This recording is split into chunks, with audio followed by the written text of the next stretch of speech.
নারী নির্যাতন প্রতিরোধে ব্যবস্থা নিতে সরকারকে 7 দিনের আলটিমেটাম।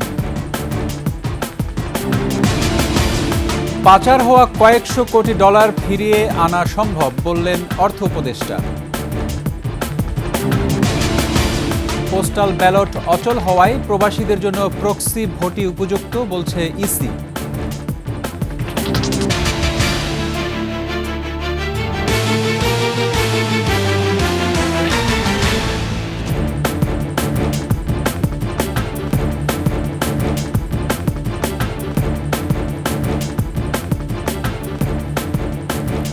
শুনছিলেন সংবাদ শিরোনাম। আমন্ত্রণ 21-এর দুপুরের সংবাদের সাথে আছি রক্তিম ত্রিপুরা। দর্শক, 21 টেলিভিশনের সংবাদ একই সাথে সরাসরি দেখতে পাবেন আমাদের ফেসবুক পেজ www.facebook.com/2124 অনলাইনে। এছাড়া সাবস্ক্রাইব করতে পারেন www.youtube.com/@21etv চ্যানেলে। নারী নির্যাতন প্রতিরোধে কার্যকর ব্যবস্থা নিতে সরকারকে 7 দিনের আলটিমেটাম দিয়েছে ঢাকা বিশ্ববিদ্যালয় শিক্ষকদের পেশাজীবী সংগঠন সাদা দল। বিশ্ববিদ্যালয়ের অপরাজেয় বাংলার পাদদেশে আয়োজিত মানববন্ধন থেকে এই হুঁশিয়ারি দেন সাদা দলের আহ্বায়ক অধ্যাপক মোর্শেদ হাসান খান। দাবি না মানলে ছাত্রদের সাথে নিয়ে শিক্ষক সমাজ প্রতিরোধ গড়ে তুলবে বলেও হুঁশিয়ারি দেন তিনি। অধ্যাপক মোর্শেদ হাসান বলেন, ঘটনা ঘটে যাওয়ার পর সান্ত্বনার বাণী জনগণ আর শুনতে চায় না। দেশকে ফ্যাসিবাদ মুক্ত করতে যে নারীরা সামনে থেকে নেতৃত্ব দিয়েছেন তাদের অপমান দেশের মানুষ মেনে নেবে না বলেও মন্তব্য করেন তিনি। আমরা দৃষ্টান্তমূলক ধর্ষকদের শাস্তি দাবি করছি। শুধু সরকারের বডি ল্যাঙ্গুয়েজে আমরা খুশি না। মাননীয় স্বরাষ্ট্র উপদেষ্টা, আপনার বডি ল্যাঙ্গুয়েজে আমরা খুশি না। মাননীয় আইজিপি, আপনাকেও আমরা সময় দিচ্ছি। 7 দিনের মধ্যে সত্যভাবে অবস্থান নেন, নতুবা আমরা আমাদের এই আন্দোলন আমরা রাজপথে নিয়ে যাব। শাহবাগ মোড়ে 30টি কলেজের শিক্ষার্থীরা ধর্ষণের বিরুদ্ধে বিক্ষোভে নেমেছেন। সেখানে রয়েছেন আমাদের সহকর্মী মাহতাব মিনহাজ। সরাসরি চলে যাচ্ছি তার কাছে। মিনহাজ, 30টি কলেজের শিক্ষার্থীরা সেখানে অবস্থান নিয়েছেন, কি বলছেন তারা, দাবি দাওয়াগুলো কি?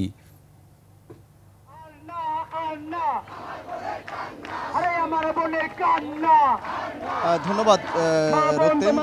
ঠিক 12:30 থেকে প্রায় 30টি কলেজের, আপনি যেমনটি বলেছেন, শিক্ষার্থীরা ধর্ষণের বিরুদ্ধে শাহবাগের যে জাতীয় জাদুঘর আছে তার সামনে অবস্থান নিয়েছে। এখনও কিন্তু তারা স্লোগান দিচ্ছেন ধর্ষণের বিরুদ্ধে। তারা বলছেন যে ধর্ষণের সর্বোচ্চ শাস্তি মৃত্যুদণ্ড। তাদের কিন্তু মূল দাবি এটি যে ধর্ষকদের সর্বোচ্চ শাস্তি মৃত্যুদণ্ড দিতে হবে, এবং তারা এরই মধ্যে 6টি দাবিও পেশ করেছেন এবং তারা দাবি করেছেন যে এই 6টি দাবি পূরণ না হওয়া পর্যন্ত তারা রাজপথে থাকবেন। এবং আমরা দেখতে পেয়েছি যে তারা আধা ঘন্টা তাদের আন্দোলন করার পর তারা শাহবাগের যে মূল সড়কটি রয়েছে তারা কিন্তু সেই সড়ক দখল করার চেষ্টা করেছেন, কিন্তু কিছুক্ষণ থাকার পর শাহবাগ থানা পুলিশ এবং রমনা জোনের যিনি ডিসি আছেন তিনি এসে তাদেরকে বুঝিয়ে সেখান থেকে উঠিয়ে দেন। তারপর তারা একটি ছোট প্রেস ব্রিফ করে তারা আবার আগের জায়গায়, প্রথমে তারা যেখানে তাদের যে আন্দোলনটি শুরু করেছেন সেখানে কিন্তু এই মুহূর্তে করছেন। তারা বলছেন যে আসলে দেশে যেভাবে ক্রমান্বয়ে ধর্ষণের সংখ্যা বাড়ছে সেটিকে খুব দ্রুত যদি আসলে লাগাম টানা না যায় তাহলে কিন্তু আসলে দেশের অবস্থা আরও খারাপের দিকে যাবে। এবং আপনারা শুনতে পাচ্ছেন যে তারা মুহুর্মুহু স্লোগানের মাধ্যমে কিন্তু তারা এখনও কিন্তু আন্দোলনটি চালিয়ে যাচ্ছেন। তাদের আন্দোলনকারী দু একজন শিক্ষার্থীর সঙ্গে আমরা একটু কথা বলতে চাই। আপনাদের দাবির কথাটি আসলে বলবেন, আসলে আপনারা কিসের দাবিতে এখানে এসেছেন? আমাদের দাবিগুলো হচ্ছে ধর্ষকের শাস্তি জনসম্মুখে প্রকাশ্যে নিশ্চিত করতে হবে। ধর্ষকের বিরুদ্ধে প্রশাসনের জিরো টলারেন্স নীতি থাকতে হবে। আমাদের হচ্ছে গিয়া 3-5টা কর্মসূচি রয়েছে, তার ভিতরে ধর্ষকের প্রকাশ্যে ফাঁসি দিতে হবে, 24 ঘন্টার ভিতরে ধর্ষকের সকল খবর তদন্ত করে ধরতে হবে, গ্রেফতার করতে হবে, 72 ঘন্টার ভিতরে ফাঁসি নিশ্চিত করতে হবে। রক্তিম, যেমনটি শুনেছেন আসলে আন্দোলনকারীরা এই দাবিগুলো করে আসছেন সে সকাল 12:30 থেকে, এবং তারা এখনো কিন্তু আন্দোলন করে যাচ্ছেন এবং দাবি করছেন যে আসলে তাদের দাবি না আদায় হওয়া পর্যন্ত তারা এখানে আন্দোলন করে যাবেন। রক্তিম, অসংখ্য ধন্যবাদ মিনহাজ। দর্শক, ছিলাম শাহবাগে, মাহতাব মিনহাজ জানাচ্ছিলেন আন্দোলনের সর্বশেষ খবর। এদিকে মাগুরায় ধর্ষণের ঘটনায় আসামিদের কঠোর শাস্তির দাবি তৃতীয় দিনের মতো আদালতের সামনে অবস্থান নিয়েছে শিক্ষার্থীরা। মঙ্গলবার দুপুরে সরকারি হোসেন শহীদ সোহরাওয়ার্দী কলেজ থেকে মিছিলটি বের হয়। শহরের বিভিন্ন সড়ক প্রদক্ষিণ শেষে চিফ জুডিশিয়াল ম্যাজিস্ট্রেট আদালতের সামনের সড়কে অবস্থান নেয় শিক্ষার্থীরা। এ সময় তারা ধর্ষকদের সর্বোচ্চ শাস্তির দাবিতে স্লোগান দিতে থাকেন। শিক্ষার্থীরা ৬ দফা দাবি নিয়ে মাগুরা পুলিশ সুপার ও জেলা প্রশাসক বরাবর স্মারকলিপি দেবেন। এদিকে নারী নির্যাতন, ধর্ষণ ও হত্যাকাণ্ডের প্রতিবাদে রাজবাড়ীতে মানববন্ধন অনুষ্ঠিত হয়েছে। সকালে রাজবাড়ী প্রেস ক্লাবের সামনে অনুষ্ঠিত মানববন্ধন থেকে ধর্ষণে জড়িতদের কঠোর শাস্তির দাবি জানানো হয়। অর্থ উপদেষ্টা ডক্টর সালেউদ্দিন আহমেদ বলেছেন, দেশ থেকে পাচার হওয়া কয়েকশো কোটি ডলার এ বছরের মধ্যে ফিরিয়ে আনা সম্ভব। মঙ্গলবার সচিবালয়ে মন্ত্রিপরিষদ বিভাগের সম্মেলন কক্ষে সরকারি ক্রয় সংক্রান্ত উপদেষ্টা পরিষদ কমিটির বৈঠক শেষে সাংবাদিকদের এক প্রশ্নের জবাবে তিনি এ কথা বলেন। আমরা চেষ্টা করছি ইমিডিয়েটলি যেটি পারি, কতগুলো সেন্সিটিভ কেস করা হয়েছে, অন্যগুলো আমরা চেষ্টা করছি যে যত তাড়াতাড়ি অ্যাটলিস্ট প্রসেসটা শুরু করি, কিছুটা ইন্ডিকেশন কিছুটা আসুক। এই জন্য আইনের কিছুটা সংগ্রহ, আইন মানে কি কিছু যে এগ্রিমেন্ট করা বিদেশ সাথে এগুলো করবো, এবং এটা আপনারা নেক্সট মান্থে আরেকটু বেটার জানতে পারবেন। প্রবাসীদের ভোট দেওয়ার জন্য নির্বাচন কমিশন প্রক্সি ভোটকেই উপযুক্ত মনে করছে। নির্বাচন কমিশনার আবুল ফজল মোহাম্মদ সানাউল্লাহ বলেছেন, একমাত্র প্রক্সি পদ্ধতিতেই ন্যূনতম সময় এবং রিয়েল টাইমে ভোট দেওয়া যায়। পদ্ধতিটি সর্বসম্মতভাবে গ্রহণযোগ্য হলে আইন পরিবর্তনে যাবে ইসি। শিউলি শবনমের রিপোর্ট। বিশ্বের 40টি দেশে বসবাস করছে অন্তত 1.5 কোটি প্রবাসী বাংলাদেশি। তাদের ভোট দেওয়ার সুযোগ দিতে শুরু থেকেই কার্যকর উপায় খুঁজছে বর্তমান কমিশন। বিষয়টি নিয়ে আগারগাঁও নির্বাচন ভবনে সংবাদ সম্মেলন করে ইসি। এতে নির্বাচন কমিশনার আবুল ফজল মোহাম্মদ সানাউল্লাহ জানান, পোস্টাল ব্যালট পদ্ধতি চালু থাকলেও এখন পর্যন্ত এই পদ্ধতিতে প্রবাসীদের কোনো ভোট কাস্ট হয়নি। তাদের আকাঙ্ক্ষা পূরণে আগামী নির্বাচনে প্রক্সি ভোটকেই কার্যকর মনে করছে ইসি। প্রক্সি ভোটিং বর্তমানে কয়েকটি দেশে বিভিন্ন পরিসরে প্রচলিত আছে, তার মধ্যে ইংল্যান্ড এবং অস্ট্রেলিয়া অন্যতম। এইটি একমাত্র পদ্ধতি যেটা ন্যূনতম ইন্টারভেনশনের মাধ্যমে সময়ের মধ্যে রিয়েল টাইমে করা সম্ভব। প্রক্সি ভোটের বিষয়ে বিশেষজ্ঞদের নিয়ে আগামী 7 থেকে 8 এপ্রিল ওয়ার্কশপের আয়োজন করবে ইসি। এরপর রাজনৈতিক দলসহ বিভিন্ন পক্ষের সাথে আলোচনার মাধ্যমে নেওয়া হবে চূড়ান্ত সিদ্ধান্ত।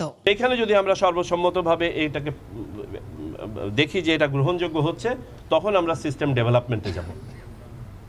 এবং সিস্টেম ডেভেলপমেন্ট করার পরে আপনারা জানেন যে কোনো একটা নতুন সিস্টেমকে একটা টেস্টিং এবং অডিটিংয়ের মাধ্যমে যেতে হবে, এবং পাশাপাশি কনকারেন্টলি সেটার জন্য আলাদাভাবে সময় না দিয়ে লিগ্যাল ফ্রেমওয়ার্কটাকে আমাদেরকে মডিফাই করতে হবে। বর্তমান যে আইন আছে, আইনের পরিবর্তন প্রয়োজন হবে। প্রক্সি ভোটে একজন প্রবাসী তার হয়ে ভোট দিতে দেশে তার আত্মীয় বা বন্ধুবান্ধব যে কাউকে পছন্দ করতে পারবেন। অবহিত করার জন্য। শিউলি শবনম, 21 টেলিভিশন, ঢাকা। ক্ষমতার অপব্যবহার করে সাবেক প্রধানমন্ত্রী শেখ হাসিনার ভাগ্নি ও ব্রিটিশ ট্রেজারি মন্ত্রী টিউলিপ সিদ্দিকীর বিরুদ্ধে ভুয়া নোটারি ব্যবহার করে প্লট বরাদ্দ নেয়ার প্রমাণ পেয়েছে দুর্নীতি দমন কমিশন।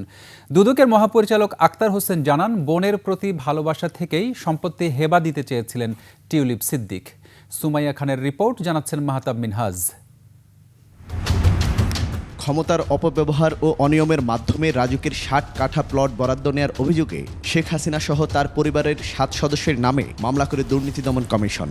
এসব মামলায় নতুন করে উঠে আসে প্রতিমন্ত্রী শরীফ আহমেদ ও সাবেক প্রধানমন্ত্রী শেখ হাসিনার একান্ত সচিব সালাউদ্দিনের নাম। অভিযোগে উঠে আসে টিউলিপ সিদ্দিকীর নামও। বলা হয়েছে, শেখ হাসিনা নিজের ও তার সন্তানের নামে প্লট নেয়ার কথা জানার পর বোন আজমিনা সিদ্দিককে প্লট উপহার দিতে উদ্যোগী হন টিউলিপ সিদ্দিক।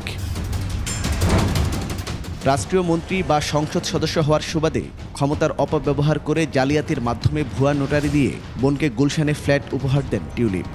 তার উপর অর্পিত ক্ষমতার অপব্যবহার করে গত 13 জানুয়ারি শেখ হাসিনা ছেলে সজীব ওয়াজেদ জয়, মেয়ে সাইমা ওয়াজেদ পুতুল, বোন শেখ রেহানা, তার ছেলে রদওয়ান মুজিব সিদ্দিক ববি, মেয়ে টিউলিপ সিদ্দিক ও আজমিনা সিদ্দিকের বিরুদ্ধে মামলার তদন্তে এসবের প্রমাণ পায় দুদক। এর মধ্যে আজমিনার বিরুদ্ধে করা মামলার তদন্তে ভুয়া নোটারি ব্যবহারের প্রমাণ পেয়েছে দুর্নীতি দমন কমিশন। মাহতাব মিনহাজ, 21 টেলিভিশন, ঢাকা। নিত্য প্রয়োজনীয় পণ্যের কৃত্রিম সংকট সৃষ্টির উদ্দেশ্যে নৌযানে পণ্য মজুত রেখে ভাসমান গুদাম হিসেবে ব্যবহার করছেন কিছু অসাধু ব্যবসায়ী। রমজানে এসব পণ্য অতিরিক্ত দামে বিক্রি করায় তাদের লক্ষ্য। তবে বিষয়টি জানতে পেরে এরই মধ্যে অভিযানে নেমেছে বাংলাদেশ কোস্ট গার্ড। ঢাকা থেকে চাঁদপুর পর্যন্ত নৌপথের বিভিন্ন পয়েন্টে লাইটারেজ জাহাজ সহ পণ্যবাহী অন্যান্য নৌযানে তল্লাশি করা হচ্ছে। চট্টগ্রাম থেকে হাসান ফেরদৌসের তথ্যে ডেস্ক রিপোর্ট। দেশের অভ্যন্তরীণ বিভিন্ন নৌরুট এবং বহির্নোঙরে মাদার ভেসেল থেকে পণ্য খালাসের পর ৭২ ঘন্টার মধ্যে তা নির্দিষ্ট স্থানে যাচ্ছে কিনা তার উপর কঠোর নজরদারি শুরু করেছে কোস্টগার্ড। লাইটার জাহাজকে ভাসমান গুদাম বানিয়ে ভোজ্য তেল সহ অন্যান্য নিত্যপণ্য গুদামজাত করার বিষয়ে চট্টগ্রাম অঞ্চলে তথ্য পাওয়া না গেলেও বিভিন্ন প্রান্তে এ ঘটনা ঘটছে বলে জানান নৌপরিবহন অধিদপ্তরের কর্মকর্তারা। জানান এজন্য ভ্রাম্যমাণ আদালতের মাধ্যমে অভিযান চালানো হচ্ছে। অন্যান্য স্টেশনগুলোতে যেগুলো আছে যেগুলোতে পাওয়া যাচ্ছে, গতকালও নারায়ণগঞ্জ এবং বিভিন্ন অঞ্চলে আমাদের নৌপরিবহন অধিদপ্তরের পক্ষ থেকে মোবাইল কোর্ট পরিচালনা করা হয়েছে। আমদানিকারকরা যাতে পণ্য দেশের বাইরে পাচার করতে না পারে সেজন্য কোস্টগার্ড নজরদারি করছে বলেও জানান এই কর্মকর্তা। বাংলাদেশে পণ্য খালাসের পরে তার যেই অভ্যন্তরীণ নৌবন্দরে যাওয়ার কথা সেখানে না যেয়ে যদি ভিন্ন কোথাও চলে যায় সেটা আমাদের নজরদারিতে চলে আসে। আমরা আমাদের তথ্য নেই এবং সেই জাহাজে বোর্ড করি এবং যদি সত্যতা পাই তাহলে সেই প্রেক্ষিতে আমরা আইনানুগ ব্যবস্থা গ্রহণ করে যথোপযুক্ত কার্যব্যবস্থা গ্রহণ করি। গভীর সমুদ্রে ছিনতাই, চাঁদাবাজি ও মাদক পাচার বন্ধ সহ বিভিন্ন নৌরুটে যাত্রীদের নিরাপদ চলাচলে কোস্টগার্ড কাজ করছে বলে জানান কর্মকর্তারা। 1-to-1 কানেকশন এটা অনেক বৃদ্ধি পেয়েছে এবং তারা যে কোনো মুহূর্তে যদি সিকিউরিটির কোনো থ্রেট তারা বুঝতে পারে তারা কিন্তু আমাদেরকে খুব দ্রুতই আমাদের কাছে ফলব্যাক করতে পারছে তথা আমাদেরকে জানাতে পারছে। এছাড়া সুন্দরবন ও সেন্ট মার্টিনে চলাচলকারী পর্যটকদের সার্বিক নিরাপত্তায়ও কোস্টগার্ড কাজ করছে বলে জানানো হয়। সমর ইসলাম, ডেস্ক রিপোর্ট, ২১ টেলিভিশন। নিচ্ছি সংবাদ বিরতি, ফিরে এসে অন্যান্য সংবাদের সঙ্গে আরও যা থাকছে। ৫ দফা দাবিতে সারা দেশে ইন্টার্ন চিকিৎসকদের কর্মবিরতি, দুর্ভোগে রোগীরা।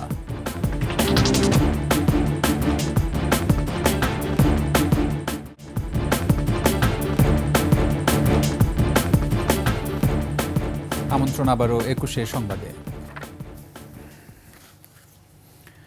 বকেয়া বেতন পরিশোধ ও শ্রমিকদের মারধরের প্রতিবাদে গাজীপুরের বিভিন্ন জায়গায় সড়ক অবরোধ করে বিক্ষোভ করেন বিভিন্ন কারখানার শ্রমিকরা।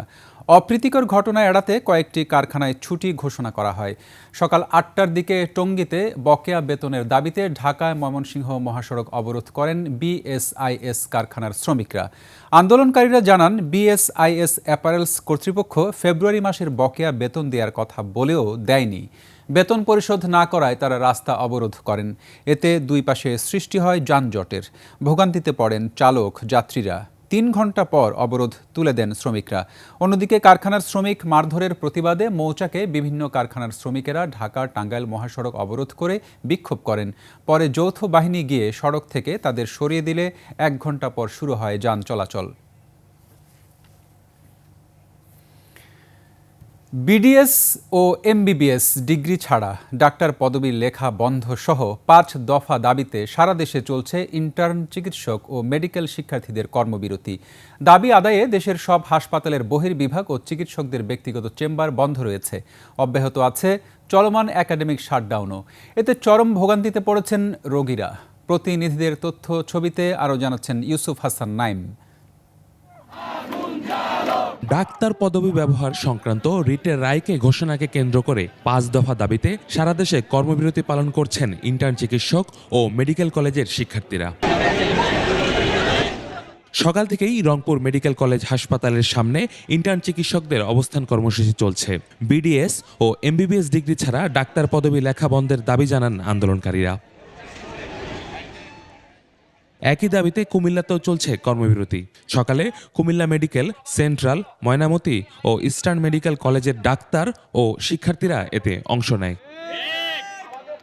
সিলেটে সরকারি ও বেসরকারি মেডিকেল কলেজের ডাক্তারদের কর্মবিরতি ও বিক্ষোভ হয়েছে। সকাল থেকে সিলেট ওসমানী মেডিকেল কলেজ ও হাসপাতাল, নর্থ ইস্ট মেডিকেল কলেজ হাসপাতাল, রাগিন রাবেয়া মেডিকেল কলেজ হাসপাতালে এ বিক্ষোভ শুরু হয়। অনতিবিলম্বে সরকারকে দাবি মেনে নেওয়ার আহ্বান জানান তারা। পুরা রাস্তার উপরে এটা যে না ভালো একটা ডাক্তারের চিকিৎসা করিয়া ব্রেন জো করিয়া ভালো একটা ডাক্তার হইয়া ডাক্তারিও করতো, ওটাও আমার। কাউন্টার বন্ধ, এখন তো অনেক কষ্ট করে আইছি সমস্যা নিয়ে, এখন তো দেখি ডাক্তাররা ধর্মঘট চলতেছে। বিভিন্ন ধরনের ডিপ্লোমা ডিগ্রি করে বা ইভেন কিছু আরএমপি ডিগ্রি করেও ডাক্তার পদবি ব্যবহার করে। এটা বাংলাদেশ ছাড়া পৃথিবীর কোনো দেশে এই ধরনের কোনো নজির নাই। আমাদের ছাত্ররা যে আন্দোলন সংগ্রাম চালিয়ে যাচ্ছে, এর দাবি না মানা পর্যন্ত অর্থাৎ আগামীকালে যে রায়টা হবে আমরা আশা করব আমাদের সরকারের সুবুদ্ধির উদয় হবে। এছাড়া রাজশাহী, খুলনা, বরিশাল সহ বিভাগীয় ও জেলা শহরের মেডিকেল কলেজগুলোতে চলছে চিকিৎসকদের কর্মবিরতি। ইউসুফ হাসান নাইম, 21 টেলিভিশন। পাবনার সাথিয়ায় আধিপত্য বিস্তার নিয়ে খুন হয়েছেন যুবলীগ নেতা। নরসিংদীতে অটোরিকশা ভাড়া নিয়ে হত্যার শিকার হন যুবক, গুরুতর আহত হন তার বাবা। অন্যদিকে সুনামগঞ্জে চাঁদাবাজিকে কেন্দ্র করে দুপক্ষের সংঘর্ষে নিহত হয়েছেন একজন। প্রতিনিধিদের তথ্যচিত্রে ডেস্ক রিপোর্ট। সোমবার রাতে পূর্ব বিরোধের জেরে পাবনার খেতুপাড়ার আওয়ামী লীগ কর্মী ইমু, সালেক ও মিঠু সহ বেশ কয়েকজন সাবেক ইউপি সদস্য আশরাফ আলীকে মারধর শুরু করে। খবর শুনে সেখানে ছুটে যান আশরাফ আলীর ভাই যুবলীগ নেতা আমিরুল মাস্টার। পরে প্রতিপক্ষ তাকে ধারালো অস্ত্র দিয়ে কুপিয়ে ফেলে রেখে যায়। তাকে উদ্ধার করে হাসপাতালে নেওয়া হলে চিকিৎসক মৃত ঘোষণা করেন। বিল্লাল, ইউনুস আর ফজলু, ঠিক আছে, ওরা আমাদের সাথে অনেক আগের থেকে শত্রুতাই। নরসিংদীর পলাশে হিমেল ও তার সহযোগীদের অটোরিকশা ভাড়া নিয়ে অপর যাত্রী মুকুলের তর্ক বিতর্ক হয়। পরে দেশীয় অস্ত্র নিয়ে মুকুলের বাড়িতে যান হিমেল ও তার সহযোগীরা। কুপিয়ে জখম করা হয় প্রতিবেশী সুমন মিয়া ও তার বাবা আলম মিয়াকে। তাদের উদ্ধার করে হাসপাতালে নেওয়া হলে চিকিৎসক সুমন মিয়াকে মৃত ঘোষণা করেন। গুরুতর আহত অবস্থায় রাতেই ঢাকা মেডিকেল কলেজ হাসপাতালে আনা হয় আলম মিয়াকে। সুনামগঞ্জের মধ্যনগরে চাঁদাবাজির নিয়ন্ত্রণ নিয়ে দুপক্ষের মধ্যে হামলা ও পাল্টা হামলার ঘটনা ঘটে। এ সময় মারা যান মোহাম্মদ আলী নামে একজন। প্রত্যক্ষদর্শীরা জানান, সাবেক উপজেলা ভাইস চেয়ারম্যান ও ছাত্রদল নেতা হারুন মাহমুদের গ্রুপের মধ্যে এ সংঘর্ষ হয়। Khurshid Alam, desk report, 21 television. আরেকটা সংবাদ বিরতি, ফিরে এসে অন্যান্য সংবাদের সঙ্গে আরও যা থাকছে। ইলন মাস্কের এক্সে সাইবার হামলা, ফিলিস্তিনপন্থী হ্যাকার টিম ডার্ক স্টর্মের দায় স্বীকার।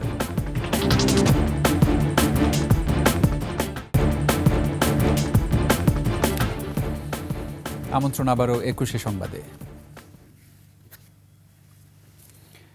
এবার সোনালী লাইফ ইন্স্যুরেন্স আন্তর্জাতিক সংবাদ।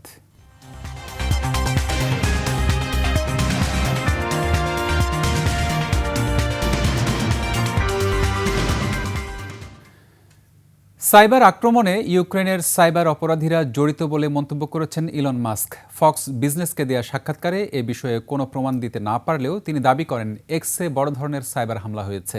এদিকে এই হামলার দায় স্বীকার করেছে ফিলিস্তিনপন্থী হ্যাকার টিম ডার্ক স্টর্ম।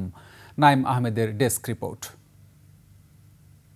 সামাজিক যোগাযোগ মাধ্যমে এক পোস্টে মাস্ক জানান, এক্সে বড় ধরনের সাইবার হামলা হয়েছে। এশিয়া, ইউরোপ ও উত্তর আমেরিকার বিভিন্ন দেশের ব্যবহারকারীরা সোমবার তাদের আইডিতে প্রবেশ করতে পারেননি। যুক্তরাষ্ট্রের প্রেসিডেন্ট নির্বাচনের আগে গত বছর ডোনাল্ড ট্রাম্পের সাক্ষাৎকার নেয়ার সময়ও এই ধরনের সমস্যা হয়েছিল এক্সে। প্রযুক্তিগত সমস্যার কারণে সাক্ষাৎকারটি নির্ধারিত সময়ের চেয়ে 40 মিনিট পরে শুরু হয়। এর কারণ হিসেবে সাইবার আক্রমণকে দায়ী করেছিলেন ইলন মাস্ক। ডাউন ডিটেক্টর একটি ওয়েবসাইট যা বিভিন্ন সাইট এবং প্ল্যাটফর্মে সমস্যা পর্যবেক্ষণ করে। তাদের মতে সোমবার এক্সে প্রবেশে নানা জটিলতা দেখা যায়। পরে ফক্স বিজনেসে দেয়া সাক্ষাৎকারে ইউক্রেনের সাইবার অপরাধীরা এ হামলায় জড়িত বলে জানালেও কোনো প্রমাণ দেখাতে পারেননি মাস্ক। এদিকে এই ঘটনার দায় স্বীকার করেছে টিম ডার্ক স্টর্ম নামে হ্যাকার গ্রুপ। এই গ্রুপটি ফিলিস্তিনিদের পক্ষে অবস্থান নিয়ে 2023 সাল থেকে ইসরায়েল ও নেটোর বিভিন্ন সংস্থায় সাইবার হামলা চালাচ্ছে। ঘটনাটি খতিয়ে দেখছে সাইবার নিরাপত্তা বিশেষজ্ঞরা। তারা বলেছেন, এক্সের পরিচালন প্রক্রিয়া না দেখে কি ঘটেছে বলা কঠিন। নাইম আহমেদ, 21 টেলিভিশন। এবার খেলার সংবাদ।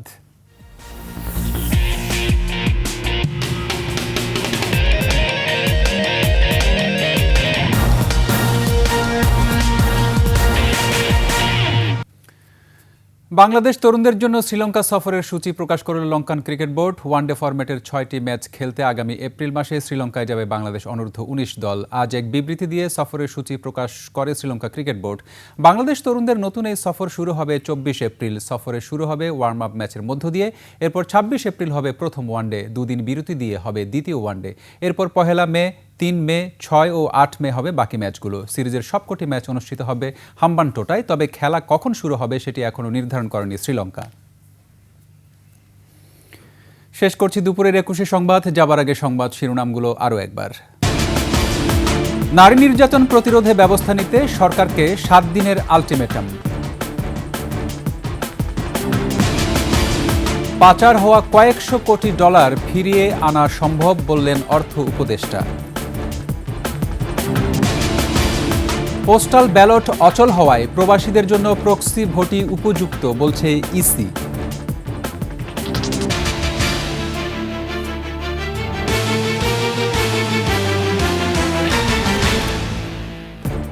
সর্বশেষ সংবাদ জানতে ডায়াল করুন 2021 নম্বরে আর ভিজিট করুন 21-tv.com ওয়েবসাইটে। ফেসবুকে ভিজিট করতে পারেন www.facebook.com/2124 অনলাইনে। এছাড়া সাবস্ক্রাইব করতে পারেন www.youtube.com/@21etv চ্যানেলে।